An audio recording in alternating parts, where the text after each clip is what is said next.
અત્યારે શું સમસ્યા ચાલી રહી છે?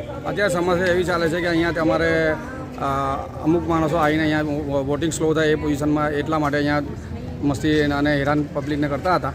અત્યારે પોલીસ આવવા પછી અહીંયા બિલકુલ શાંત વાતાવરણ થઈ ગયા છે અને ધીરે ધીરે મતદાન ચાલે છે. તમામ લોકોને કહ્યું કે ફૂલ મેજોરિટીમાં મતદાન કરો અને ઘરમાંથી બહાર નીકળીને આજનો દિવસ પબ્લિક માટે બદલાવનો દિવસ છે. તેથી મહેરબાની કરીને દરેક વડોદરા નાગરિકોને મારે એટલું જ કહેવું છે કે ફૂલ વોટિંગ કરી અને 100% મતદાન થાય તેવી કોશિશ કરવી. આપણું નામ?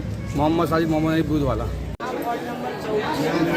લાદારામ સ્કૂલમાં સેન્ટર આવેલું છે, પણ એના ભારતીય જનતા પાર્ટીને એવું ખબર પડી છે કે અમારા લોકોની હાર થઈ રહી છે, તો બધાને જે વોટિંગવાળા છે જબરજસ્તી એમના નંબર કહી ને એ લોકોને અંદર લઈ જાય છે, ધમકાવે છે અધિકારીને કે ભાઈ એને અમારા લોકોનું વોટિંગ કરાવવા દો. એનામાં પબ્લિક જે કલાકોથી લાઈનમાં ઊભી છે એ લોકો હેરાન થઈ ગયા છે.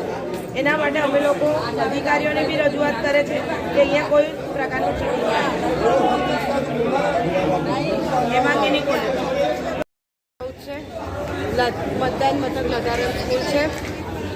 અહીં અગાડી જ્યાં ઉપરિયા એમ ક્લાસવાળા ચડીને મોટે બી કૂવો પાડે છે કે 4 વોટ આપજો 4 વોટ આપજો.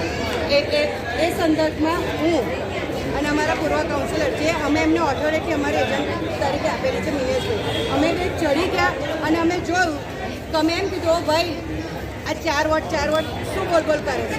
એટલે પછી મને લેડીઝને ગમે તેવી ગાળો બોલવા પડે. એટલે પછી મારી જોડે મારા ભાઈ હોય એ તો સહન ના કરે કે આ સભ્યતા છે તમારી બોલવાની.